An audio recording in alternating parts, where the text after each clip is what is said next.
This is Mage the podcast about all things Mage the Ascension related. I'm your host today, Terry Robinson, and my guest is Josh Heath. He is the COO of High Level Games. Josh, what should our audience know about you, and why should we listen to you when it comes to the World of Darkness? I am a longtime World of Darkness storyteller and player. I've been playing in these games since I started LARPing when I was 15, and 20 plus years ago, you can do the math, or 20 plus years on, I am still running lots of World of Darkness games. I am an Onyx Path freelancer. I worked on Gods and Monsters. I am a prolific Storyteller's Vault writer. I've got some work for Pugmire, and I'm also doing some work for other RPGs out there as well. So I know a couple of things when it comes to Mage and a couple of things when it comes to games in general. I barely muster the creative resources to run a Mage session once every 4 weeks for 4 hours, and I am crying on the inside for my inability to keep up with that. Our notional topic this evening is the occult in the World of Darkness. Can you give us a working definition of what we mean when we say occult? The occult is a really broad term in the real world, and it's potentially a really broad term in the World of Darkness, in that every splat has occult as a knowledge on their character sheet.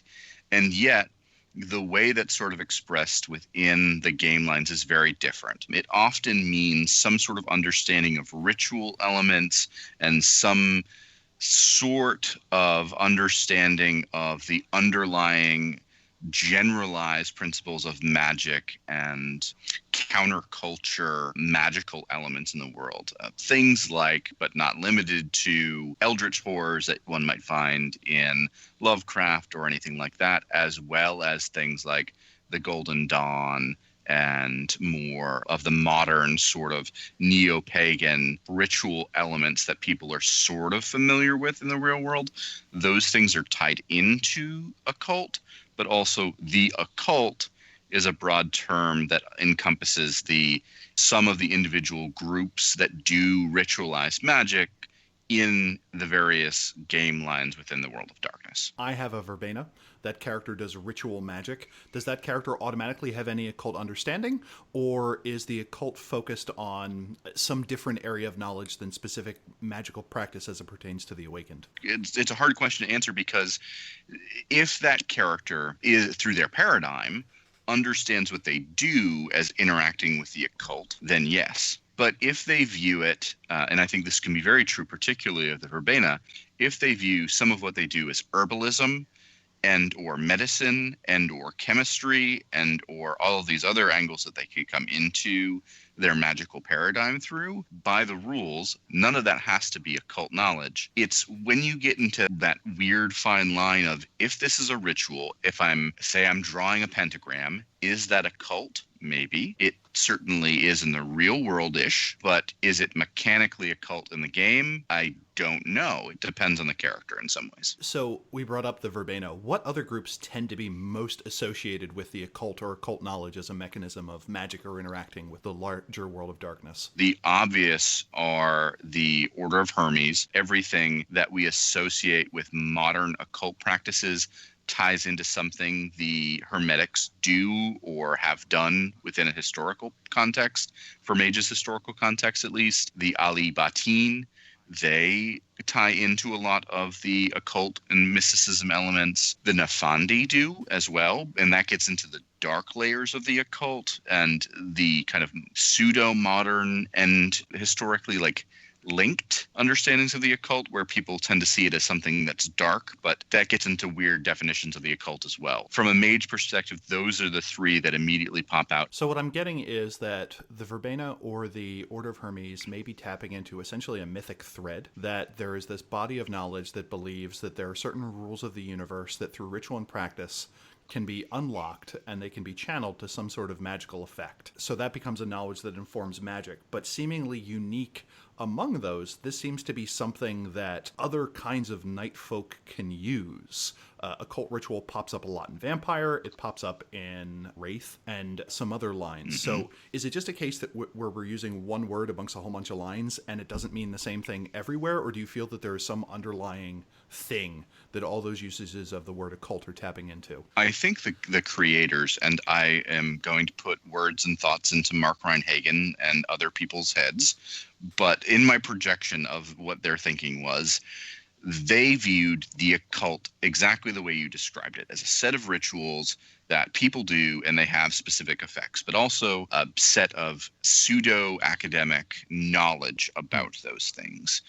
Understanding, the roots of Crowley's Thelema in the Golden Dawn, and those links to the Yazidi practices of people that Crowley drug a lot of his elements from.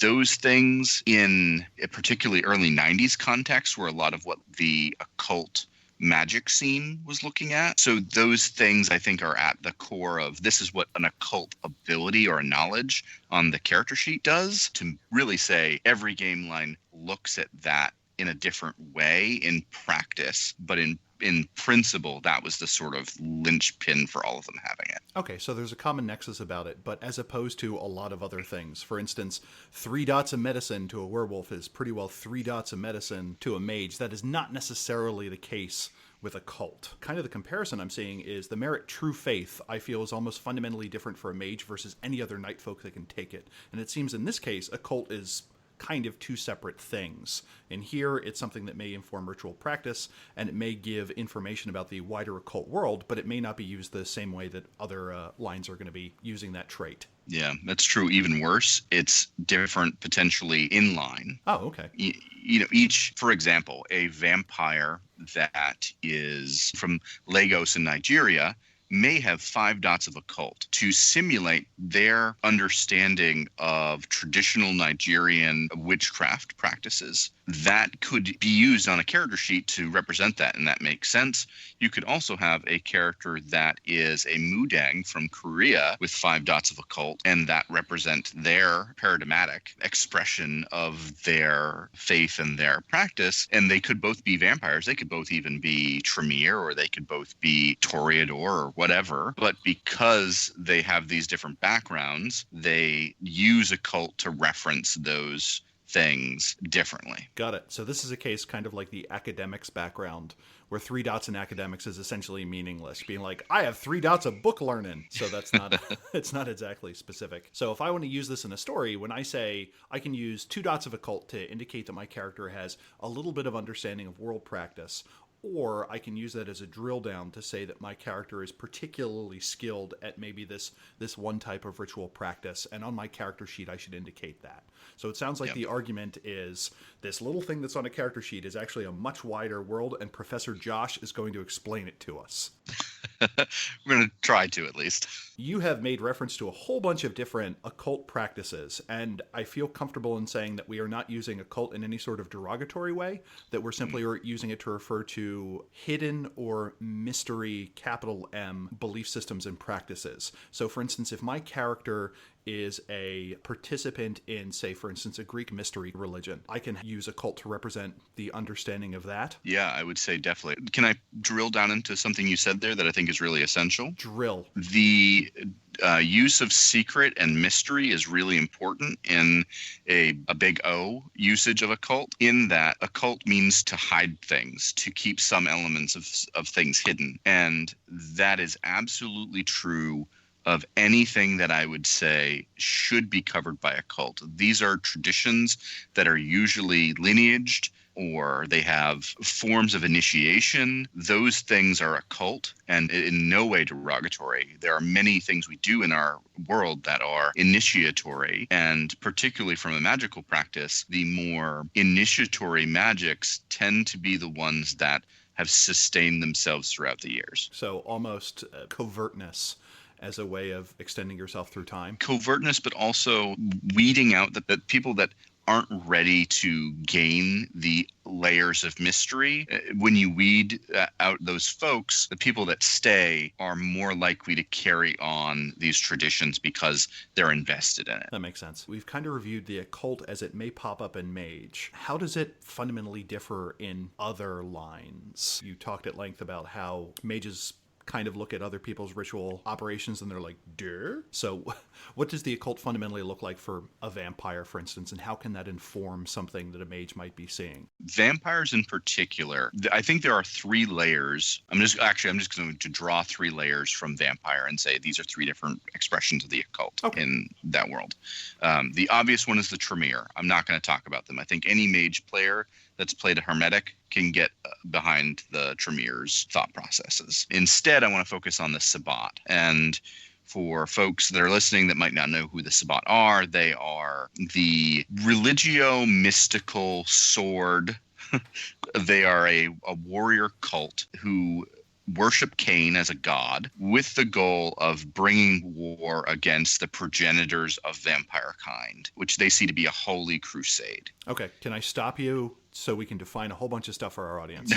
Sure. So first off, Tremere, he was a member of the House of Hermes. He saw the advent of the paradox phenomenon coming, says to himself and a bunch of his friends, yo Goratrix, yo Merlita, how can we deal with this? I think I have a ritual that'll allow us to pertain power. I think there was literally, they had to cut off their own dongs to do this, and they wake up later and they find out they're vampires. They've lost the ability to do traditional will working, but now they're immortal, and that's kind of got its own little upside to it. They then started a war against other houses within the Hermetics to keep this all in the down low. They result in the extinction of House Diadne. Eventually, this comes to light. They realize that these people, they've been infiltrated by vampires. The first Masasa War occurs, and there's been some, let's say, Biggie Tupac like rivalry between the two for quite some time. And you brought up the Sabbat. Within Vampire the Masquerade, there's a group of people that are like, hey, if we want to continue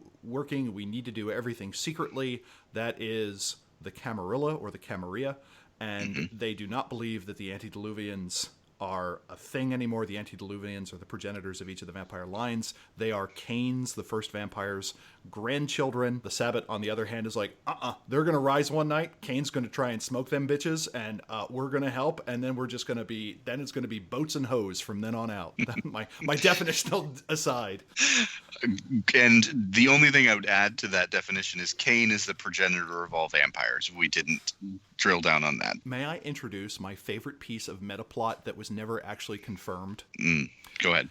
When the book Ascension was being written, I think it was Bill Bridges was writing it, and he had a whole bunch of notes that he eventually wound up posting on LiveJournal. And his statement was that when Cain killed Abel, that was a paradox backlash that created all vampires.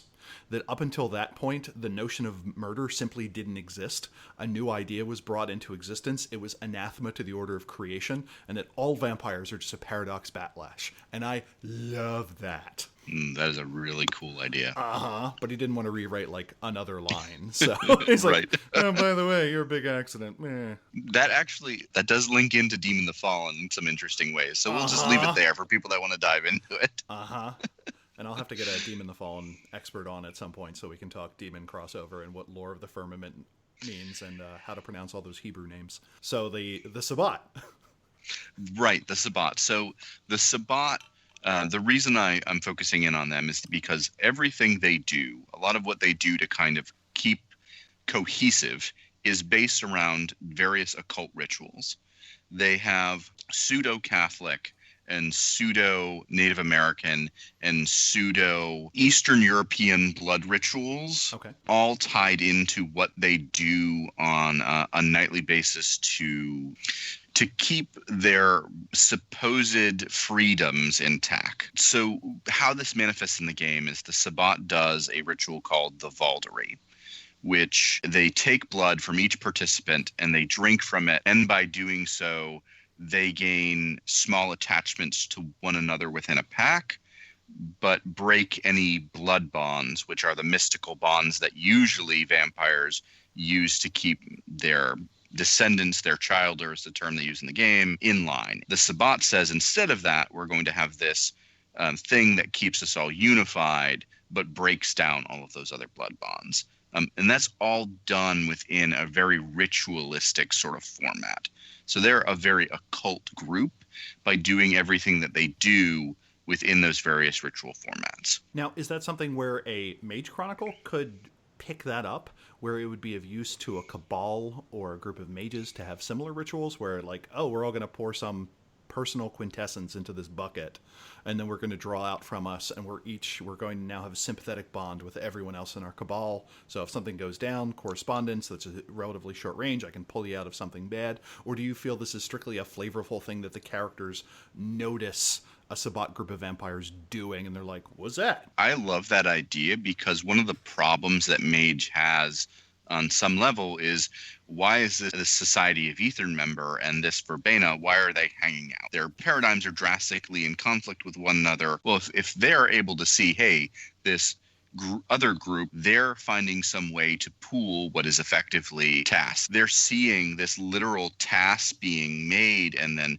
glued together and then redistributed. I could easily see a group of mages going, why don't we do something similar to that? I think that would be really cool. And that also answers a critical question even more so for instance, the Nefandi, where it's constant backstabbing, might makes right. How do we prevent this from just falling into a grand melee? The answer, we do this nightly ritual where we all dump a point of task that we had to have collected from somebody we killed in a brutal fashion during the day. We dump it into a pot, we all take it out, we say some weird prayer, and bam, we get along with each other for another night or something. Yeah, and even adding layers into that, they might get along a little bit better, but also they gain extra power from it. Oh, okay. Which it's gotta have those layers, because the Vaulderie, yes, it does we're bonding one another together, but it also, by breaking down the blood bonds that traditionally held vampire society together, it separates them from the entire power structure that is used to keep kids down. So there's got to be, if you're using it into a mage format, I would say it has to do something a little bit more additionally as well. So it links them together and then maybe gives them an extra point of willpower or something. And now it makes me wonder if there's like mage STIs, where if my avatar can have like avatar chlamydia. So if I start sharing tasks with you, something weird starts happening. If anyone's going to have that happen, I feel it's going to be the Nefandi or the Cult of Ecstasy. So are there any other Sabbat rituals you feel could inform a mage campaign, or like fundamental mechanics that kind of occult ritual can introduce into a game? Or would you like to talk about another line?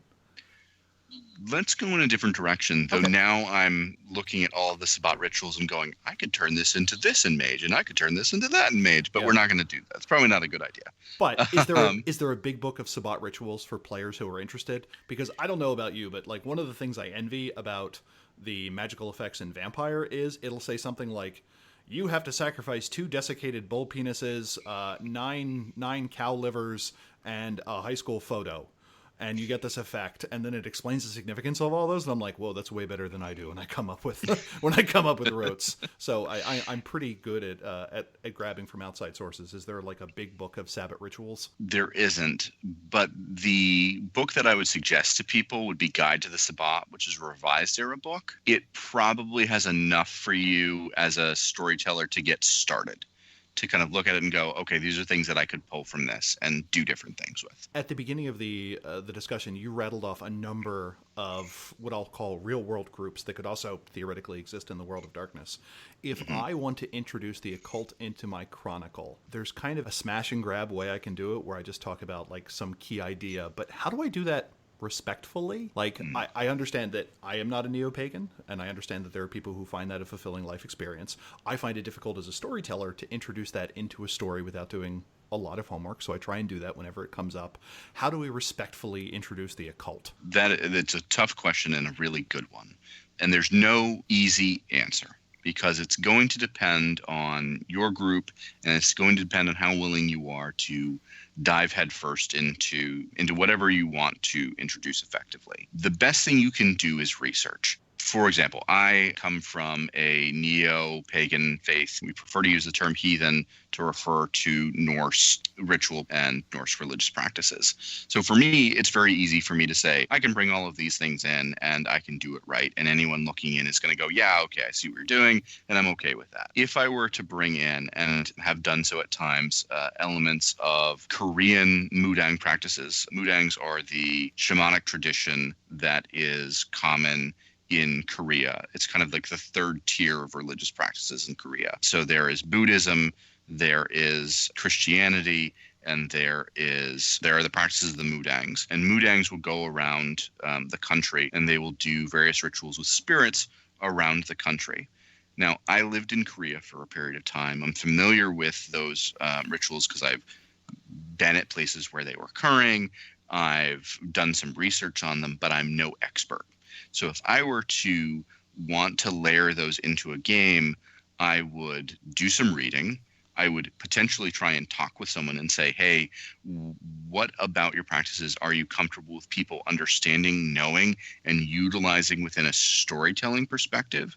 Because most people are really excited when you say, hey, I want to learn about what you're doing so I can tell a story about it, because then that gets people interested in learning more about those things and helping sustain them. There's a line where that can become cultural appropriation, but that's an entirely different conversation. At this stage, when you're creating a story, your goal is to do appreciation respectfully and kind of use some of those elements without diving super far into the mysteries that you're trying to bring to the fore. So what I might do is say, okay, there is this character. She happens to be an Akashic from Seoul, and she is doing these different rituals. Yes, she's doing all the different types of Do practices that Akashics do, but she is also involved in doing these more shamanic types of practices. So I would describe the different things that she does as they pertain to the story. And if people are interested in exploring that and exploring the cultural elements behind it, I would only take it so far in a game where I would say, this is kind of what I will describe to you, and this is the effects of it. But beyond that, I can't describe this effectively. But I think you can do some research and dive into it and learn about it if you would like to outside of the game. And luckily, I imagine in most Chronicles, it's not going to have to go too deep, in the sense that a character can have some sort of religious belief that has an infinitude of depth to it, but the amount of that that's going to actually show up at a game table is going to be a little bit more superficial. My chorister, my stereotypical mainline Protestant, may have a doctorate in divinity or a master in divinity, but the vast preponderance of what's going to impact the game table is going to be key major aspects of that faith. And I do like the fact that you said, I would like to tell a story, because I think me being a dumb person would be like, I want to use this in a game. And your option sounds super more respectful. I'm just putting that out there. Yeah. What we do is storytelling. And when you tell people it from that angle, their entire demeanor over it changes. Like when you describe LARP as theater, people have an entirely different reaction to theater than people standing up dressed in funny costumes, even though it's effectively the same thing. I always considered LARPing to be a ritual where at the end of it your virginity returns, but that's just because I don't have the cojones to actually do it myself. It's one of those things like when someone's like, when they look at you and they're like, do you want this dumpster fire ice cream that has literally every flavor of Skittle in it? And you're like, I do, but I'm uncomfortable admitting it. That's my relationship with LARPing. Fair.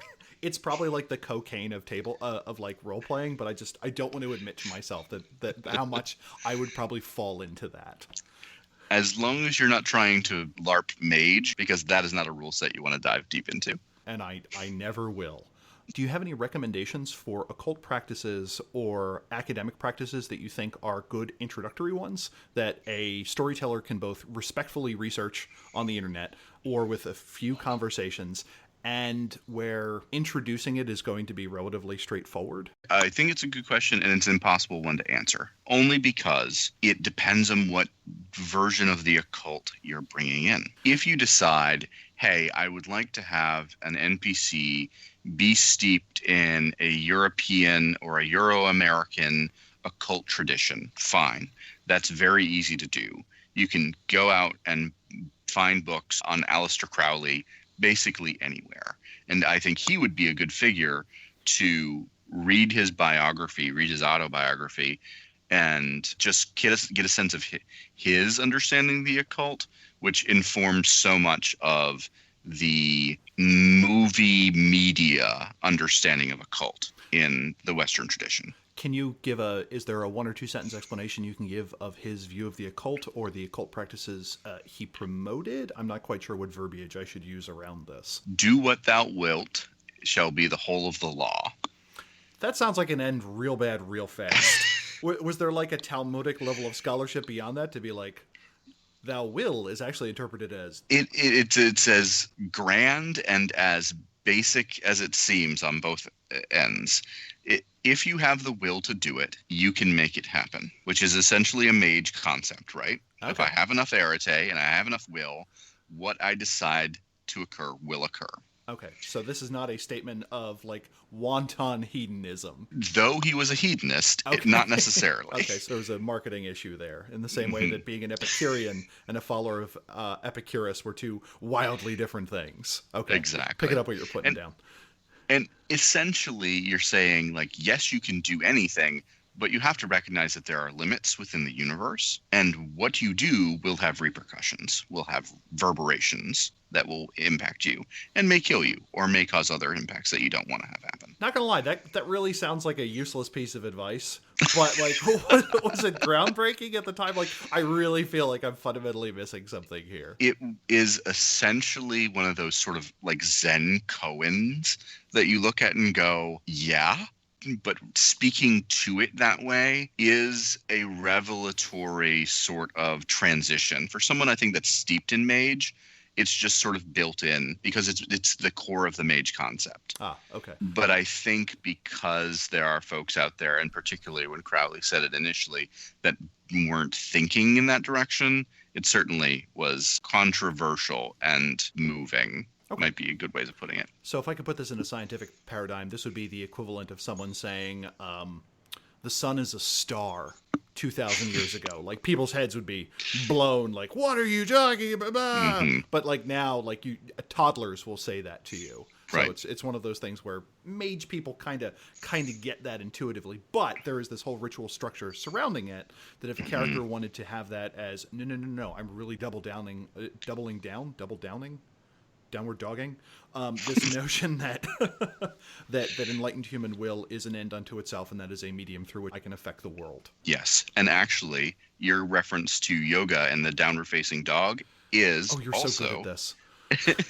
It's a very good other occult link to bring in, which seems odd because we see yoga as an exercise practice today. Okay. Except yoga. Yeah, that's hatha yoga, right? Right. Yeah. Right.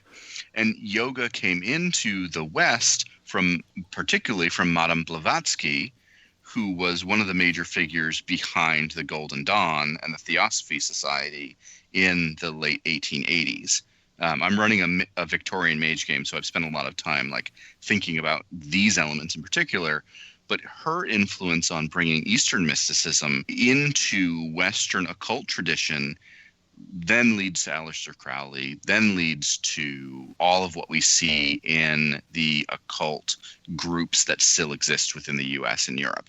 So yoga could be seen as an occult practice, even though we today see it as something that's just an exercise platform. At the beginning of this conversation, we talked about how a lot of these were mystery faiths in the traditional sense, meaning that your new practitioner did not get all the knowledge.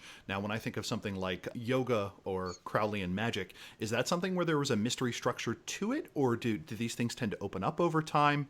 Or is it one of those things where this is just what the public knows, but really once you dive into it, there still is this mystery element to it? Yes. Okay. The easy answer to that is yes. Okay. And that, yoga is, as we understand it today, is just the surface of a larger mystery cult that dives into and dovetails into multiple different mystery cults. So if you want to pull in those elements, that's actually a really good way to use the occult in the world of darkness, and in mage in particular, is to create these popular things, or look at these popular things that we do in society, and then look at who are the elite within that popular practice. For example, everyone does karate pretty much, but there are people that are masters in karate. And then there are people that those masters in karate look to as the real masters. That is the exact same sort of thing you see in most cults, which is maybe creepy to say, but it's the way the occult orders work as well. That there's a general populace that are kind of interested in the thing, and then you find the people that are really good at it, and you invite them into the inner circle, and then you tell them this isn't the inner circle, there's another inner circle, and then that's where you get the real power. And then you become Debbie from the Darkest Dungeons. Is that a figure of speech, or is that like a character that I have missed? Oh, that's a societal reference to Jack Chick Tracts, which American preacher who wrote comics for years and had one about how horrible D&D was. And there's a person that is shown the true power of magic through D&D. And then, of course, she dies horribly because that's what happens. And then they all go to hell. Oh, that's fascinating. How about that? He said, smiling. So it sounds like that just about any practice can be viewed through an occult light, in the idea that there is some sort of hidden wisdom, that there is a day-to-day practice that maybe the public can engage in, but that is merely a superficial level of knowledge or understanding that not everyone will understand. And that's kind of what makes it a little bit different than maybe a traditional mainline religion, where theoretically everything is available on first blush, and the learning practice may be a bit more academic and less gated. Have I laid down a reasonable dichotomy there in saying, like, this is the difference between an occult practice and this is how the monotheistic faiths are generally done, so by mass, most of humanity? Or is that just an arbitrary distinction I've made? In some ways, it's an arbitrary distinction. Not that it's not a good distinction. Okay.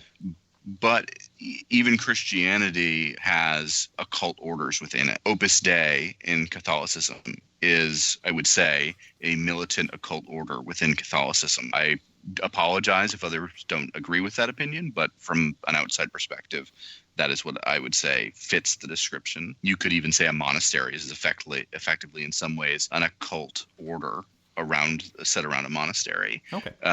Islam has Sufism. Judaism has Kabbalah and other layers of mystery. Some of Temple Judaism particularly was a mystery cult. So even those mainline religions as we understand them have occult elements within them. Okay, so what I'm learning now is darn near everything in life is a cult. That's, pardon me, OCCULT, not A-CULT. Right. Okay. Good to know. I'm a little bit more terrified about leaving my front door, but at the same time, it makes sense in that, well, like, you think this is esoteric, but in a lot of ways, we are dealing with occult structures where there is gated access to knowledge in almost every place.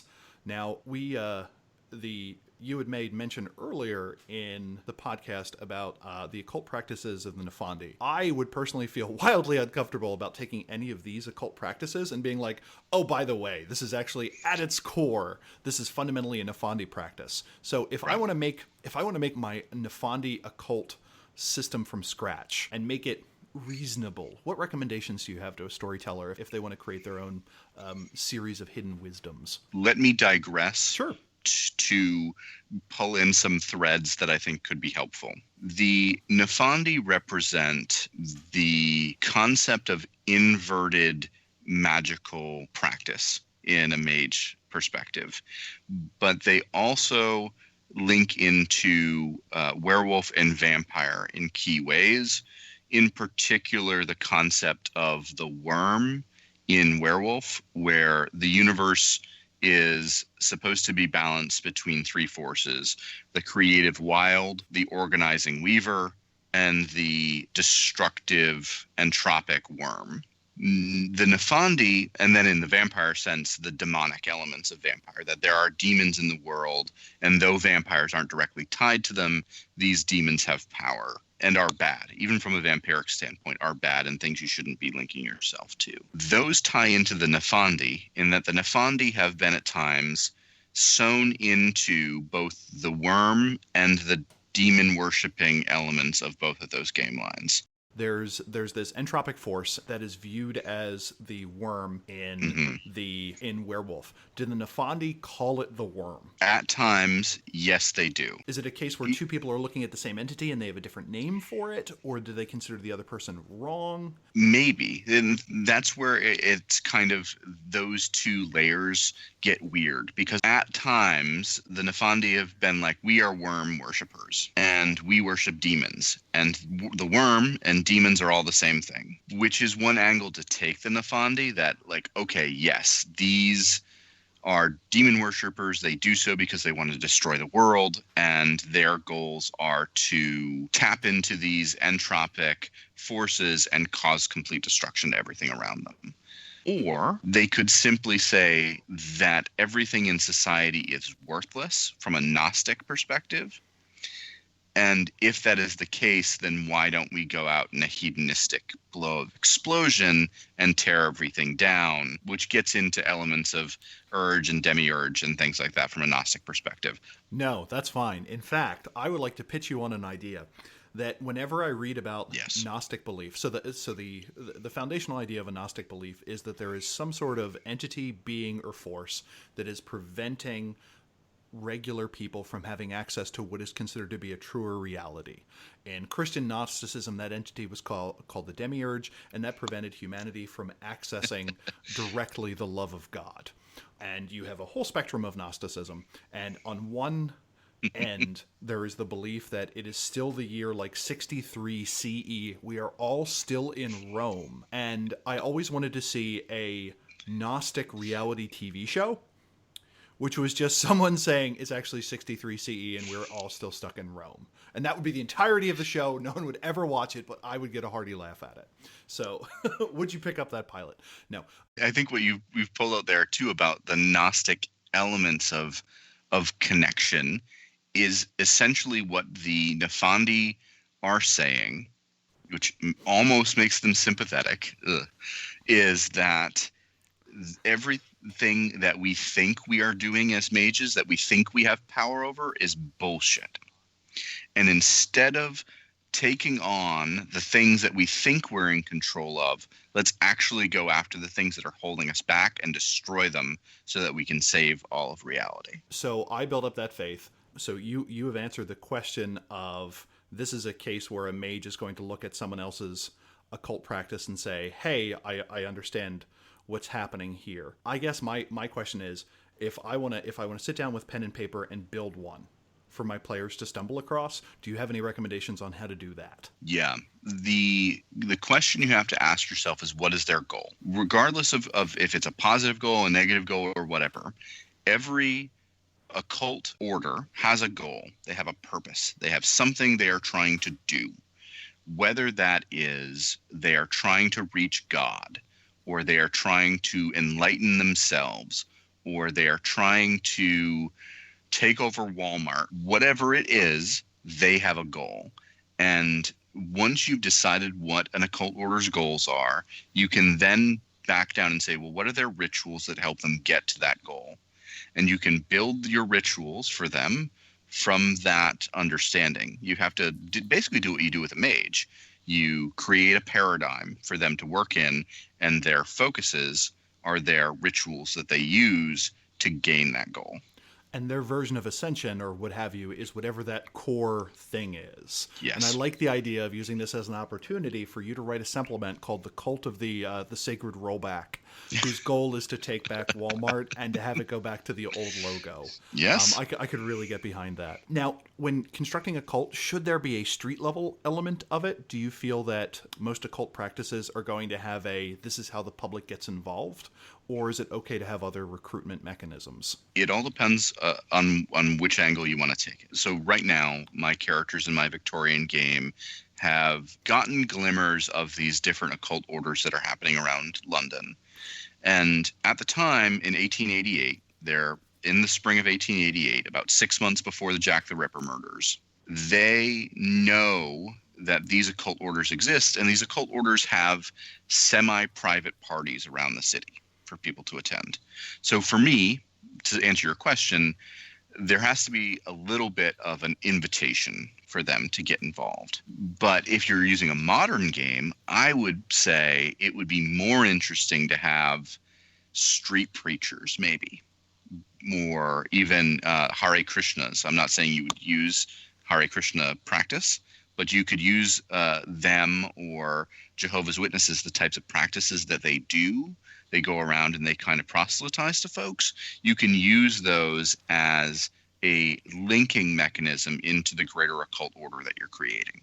So when you say you have dropped hints to your players, how did your players get that initial invite? What are some plot hooks that we can give to storytellers that say, hey, you've created this organization with hidden knowledge that has layers to it, and you want to in some way have a plot that involves the occult? What were literally the clues that you gave your players, or the hooks that you left out for them?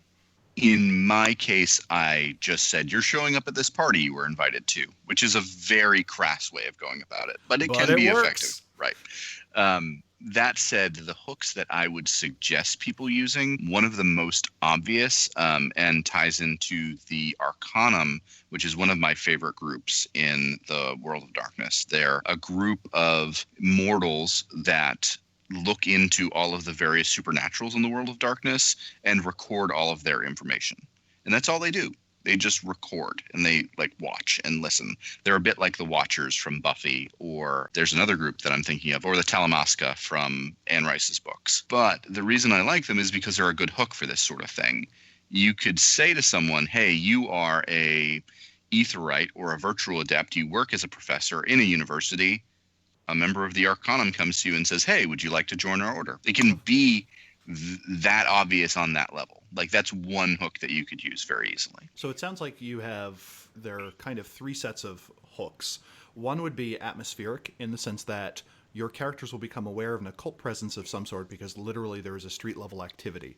There is a storefront that offers meals to the homeless, but in exchange they also offer spirituality courses or something like that, an attempt to build membership. The other one is going to be the direct invite, where your characters are literally invited to an event or through another social tie. And it seems like the third one is kind of a sideways one, like the one you mentioned with an Aetherite, where your characters are interfacing with someone who is an occult member and they may not know it yet. It could be the direct, hey, do you want to join our society? But they could be interacting with an occult element and they don't know it, and somehow that gets woven into a story. Yes. Absolutely. So the thing I'm learning so far in this podcast is almost everything is occult. There are 10,000 ways to introduce it. The world is overrun with these kind of organizations, and that probably 8 seconds on Wikipedia will give me 900 organizations I never even knew existed. Absolutely. There's no hyperbole in what you said, even if you intended hyperbole. It's absolutely true, because so much of what humans do is ritual practice, whether or not we admit it or not. And so much of that ritual practice is tied into groups that use the rituals we do for occult purposes. And now I sound like a conspiracy theorist person, but or an anthropologist. Right. One or the other. Yeah. That, I mean, it is a small ritual when I say hello to my colleagues in the morning, and there is a particular way I do that for each person, or that I know the days of the week where I ask a particular person about a baseball game. You bring up something interesting, because on some character sheets we have dots in ritual.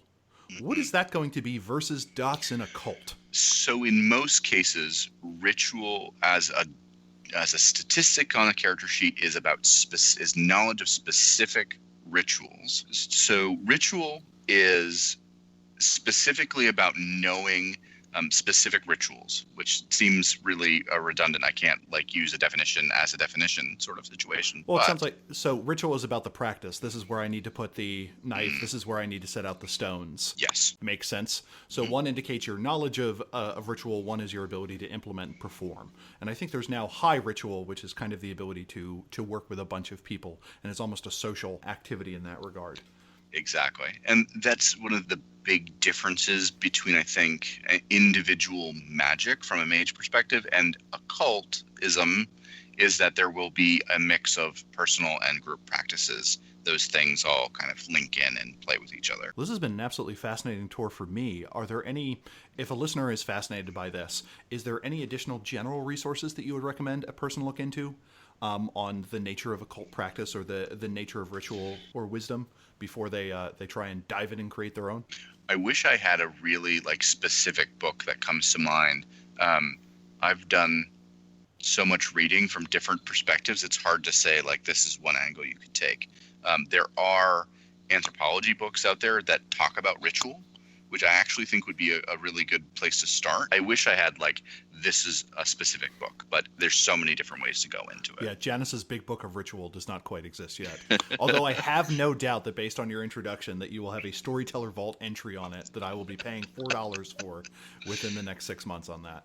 I would really love to, but I cannot promise that. Okay, I understand. You heard it here first. Josh has promised to make that guide. Do you have any other closing thoughts on the topic or any projects that you're working on that you want to shout out? Possibly other podcasts that you do? So I am the runner for Werewolf, the podcast. So if folks are interested in Werewolf the Apocalypse, they can stop by and listen to me there. I'm also a friend of Twin Cities by Night. In part of their cold brew crew. They run actual plays of various World of Darkness games, and I would really recommend them to anyone that is interested in actual play games. I also really recommend, and I'm sure everyone that listens to this is already excited for it, but pick up Gods and Monsters when it comes out, because it's going to be an amazing book. And because I'm all about self-promotion, if you're into fantasy, grim fantasy RPGs, in snowbound places, Snowhaven will be coming out in Kickstarter maybe at the end of this month, maybe in March, and that's going to be a 5th edition Dungeons and Dragons supplement, but it's going to be a very cool supplement. It's going to be very small. It's going to be about 60 pages, but it's going to be something that I think folks would be interested in.